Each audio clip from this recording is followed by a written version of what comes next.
All right, so we're moving from state level theories to sub-state level theory. In effect, this is the level at which the core of foreign policy analysis happens. We've discussed systemic level theories, we've discussed state level theory, particularly liberalism and the cultural explanation, and now we're moving to sub-state level, and we'll be here for a little while. First, we're talking about ideology this week. We'll talk about lobbies next week. And then perhaps the core of the class will be Graham Allison's three models that we'll be discussing. And then after that, we'll move on to the individual level of analysis. Now, one key question that people often ask is what is the difference between the cultural explanation and the ideological explanation? Political culture and political ideology. Well, one key part there is level of analysis. The cultural explanation assumes that everyone, or most policymakers and those elites who make foreign policy decisions, all share a common political culture. They share certain attitudes, they share norms, they share a certain underlying assumptions about social life, and these in turn shape their goals and strategies in similar ways. The ideological explanation, however, looks at the divisions within a society, especially those about beliefs. And so instead of arguing that everyone in a country has similar types of beliefs, in fact, they would argue that certain ideological streams within a culture, within a society, are decisive. So it matters whether a conservative or a nationalist or a liberal or a socialist or a religious fundamentalist is in power. I've just listed a few common ideologies. These could be different in different places. But this is the key difference. The argument for political ideology looks at the divisions in society and argues that which group is in power makes a difference. It will change the foreign policy. Whereas the cultural argument argues no matter who's in power, as long as they're from the same country, they will have the same culture and they will make the same policies. Now, how does the ideological argument work? Well, it really depends on what kind of political system you've got. Now, in democracies, the most common way that political ideology plays a role in politics is through political parties and elections. Now, a common, this is actually a research stream in foreign policy analysis. If you're interested, there's a fellow called Brian Rathbun who has come up with this, and he essentially argues that that leftists and rightists, those on the left, those on the right, tend to have very different foreign policy orientations. So leftists are generally torn between pacifism and multilateralism. Sometimes they're in common, they go together, but sometimes they go in different directions. Whereas rightists are torn between isolationism, wanting to stay separate, and military interventionism. And so different political parties will deal with different ideological streams. Different people, different beliefs are attracted to different political parties. Now, these political parties fight for power in elections, and whichever party comes into power, it will be their prerogative to drive foreign policy. So, according to Rathbun, it makes a big difference whether a rightist party or a leftist party is in power. It will change the foreign policy of that country, and it will reflect the ideological beliefs underlying the leaders of those parties. Now, of course, many countries are not democratic, and so we cannot assume that political parties play an important role in the politics of that country. So, what about ideology in non-democracies? Well, this is where people would argue that factional differences matter. Factions in non-democracies can help determine foreign policy. So this could be formal decision-making bodies in non-democracies, like in communist or former communist countries. You have this thing called the Politburo, which is the the body, the premier decision-making body in these countries like China, or during the Soviet time period in the Soviet Union or various communist countries, or even North Korea today, a formal decision-making body in an authoritarian country.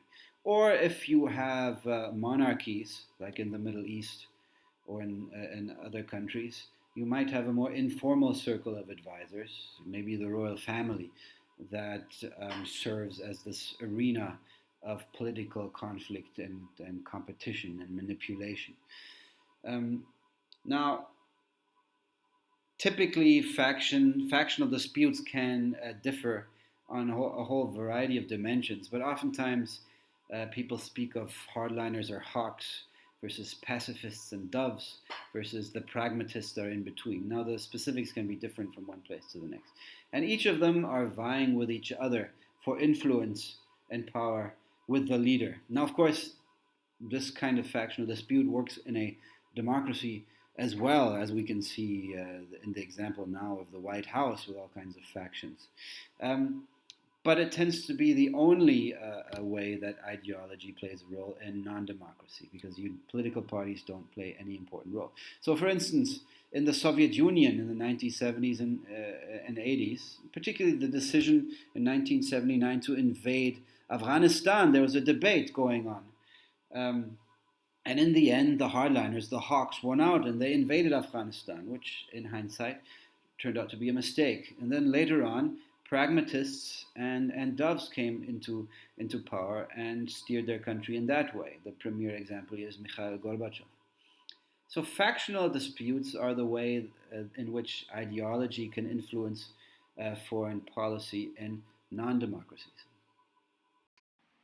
Now, what has historically been Iran's foreign policy orientation? Now, before 1979, Iran had fairly decent relationships with all of its neighbors, both on the eastern side with Pakistan, Afghanistan, and India, and also in the Middle East, even with Israel. And of course, it played a key role as a US ally against the Soviets. The Americans saw Iran as a key pillar to protect its interests, particularly its oil interests in the Middle East against the Soviets. After 1979, obviously, there's a big shift after the Islamic Revolution. One of the key new pillars of Iranian foreign policy is anti-Americanism, opposing U.S. interests in the region. America is viewed as an imperialist power that's simply using other Middle Eastern countries for its own interests. So America must be opposed. Secondly, one of the key pillars is to export the Islamic Revolution, its own flavor, the Shia flavor of the Islamic Revolution, to other countries, particularly those countries that have large Shia minorities or majorities, so countries like Lebanon or Iraq. Another key pillar, and that is related to exporting the Islamic Revolution, is its rivalry with Saudi Arabia. Now, this rivalry has become particularly exacerbated after the elimination of Saddam Hussein's Iraq as a major factor in the Middle East. Iraq was regarded as the main rival of Iran, but with its removal, Saudi Arabia really has become the main rival. For a couple of reasons. One, of course, is Saudi Arabia's ever-increasing influence to its natural resources and its ever-increasing military, but also the differing vision of Islam, of political Islam in particular, and the attempt by Saudi Arabia and Iran to influence other countries in the region.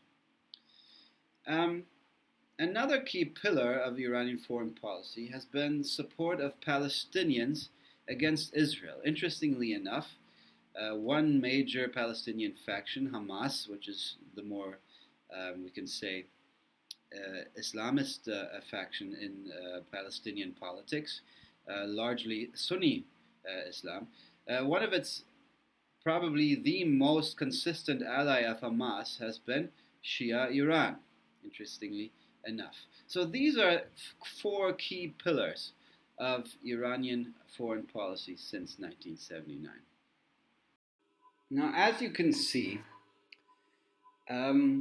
factional politics in Iran, particularly when it comes to foreign policy, is quite complex.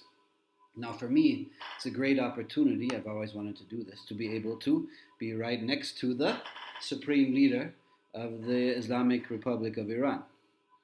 Now, according to the reading and the author Chasms, there are 5 key foreign policy issue areas in which Iranian factions differ with each other. To begin with, relations with the US. How should they be handled? What should be the goal?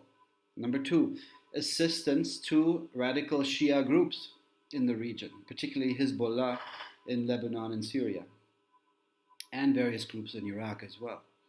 Number 3, the Israeli-Palestinian conflict, and particularly its relationship with Hamas, and how far should Iran try to threaten Israel or pressurize Israel.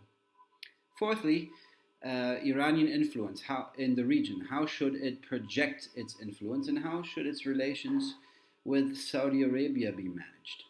And lastly, and perhaps most importantly, and it's also related to all the other issue areas, nuclear program. How to pursue its nuclear program and whether to pursue its nuclear program.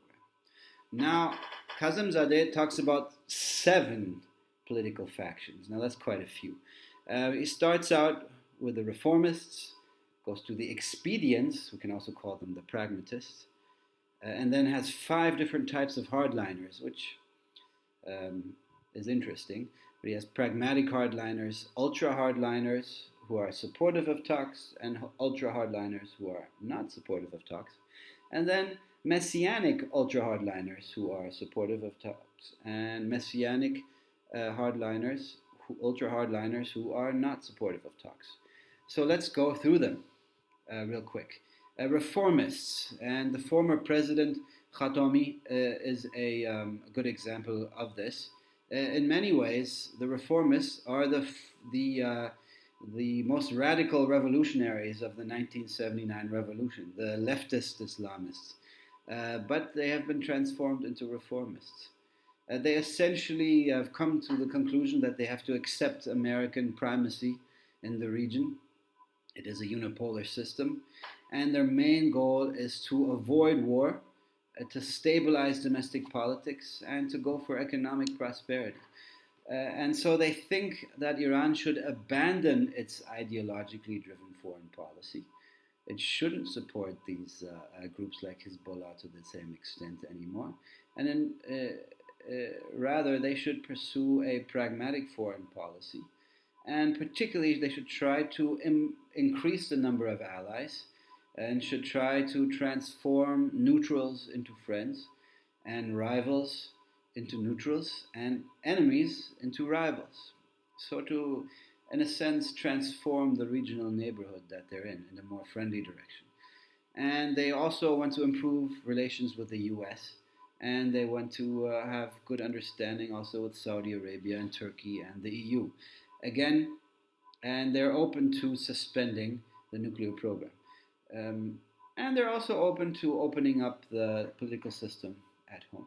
That's the reformists. Then you have the expedients. Another word one could use as pragmatists. Most symbolic of these is former President Rafsanjani. He's passed away since, but the current president, Hassan Rouhani, is generally also regarded as an expedient. Now, they also want to go towards what we could call a realist foreign policy, one driven by realpolitik, not so ideological necessarily. They are less transformational in their goals than the reformists, but they do want to have a detente with the great powers like the US and the EU. They want to de-escalate tensions. And unlike the reformists, they're not necessarily all that interested in lifting political repression, although maybe opening up and loosening social restrictions, particularly on women, they're open to, because they want to stay in power. And they don't want to have a revolution at home. So these are the expedients, that expedient faction. Then Kazemzadeh talks about various different kinds of hardliners. There's what he calls the pragmatic hardliners. One example of this would be Ali Larijani, the Speaker of Parliament and former commander of the Revolutionary Guards.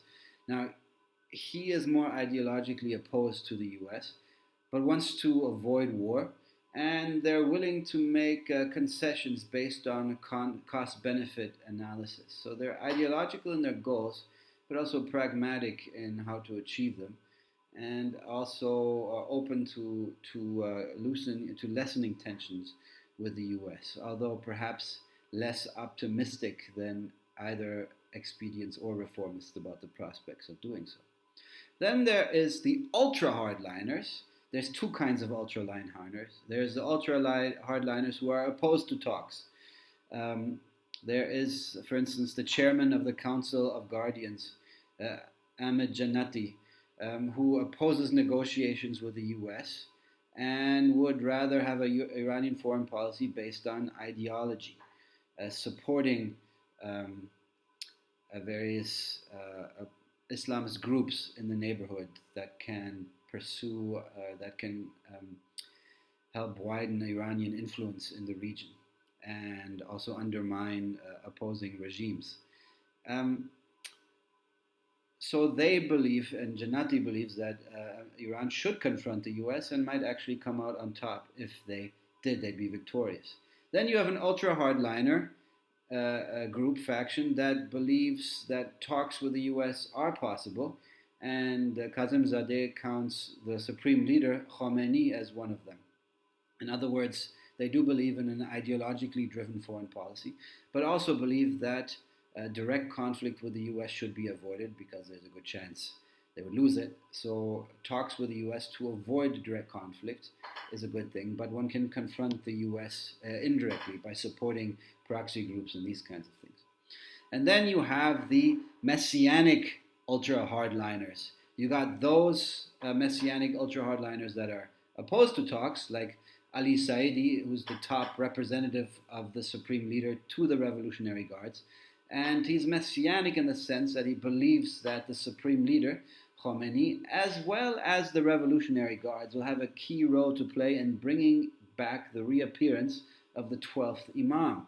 So hence they have a bit of an apocalyptic vision of politics and the future. And so they also argue that if there's a confrontation with the US, they'll win it. And then you have those messianic ultra-hardliners who are willing to talk with the US. A good example of this is the former president of Iran, Mahmoud Ahmadinejad. He was known in the US for being quite, controversial in his comments about different topics, including the Holocaust. And he also believes that the US could be defeated in a conflict because of this messianic vision of the future. But he also, this faction also believes that negotiations with the US could be fruitful because maybe the Americans can be persuaded to leave without a fight. So this is just an overview and a kind of a quick and dirty overview of the various ideological factions in Iran. All right, now it's your turn. As always, there's the discussion forum. I'm leaving some questions here if you need some inspiration. What do you think about this ideological factional explanation for Iranian foreign policy by Kazemzadeh? Do you think there are clear-cut factions in the Pakistani foreign policy process? Does ideology make a difference?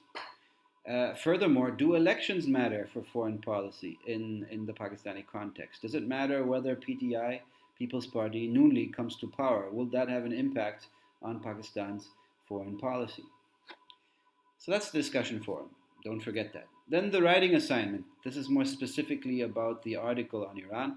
So the article talks about 7 different factions, as I mentioned before. And so this assumes that you've read the article. Please make sure you pay particular attention to the case study about Iran's nuclear program, which is towards the end of the article. And you need to discuss, first of all, which factions were dominant in these 3 time periods that I've listed below. And then also discuss in how far it made a difference for Iranian foreign policy, particularly Iranian nuclear politics in those 3 episodes. And how far did dominance of 1 or 2 particular factions determine Iranian foreign policy during these 3 episodes.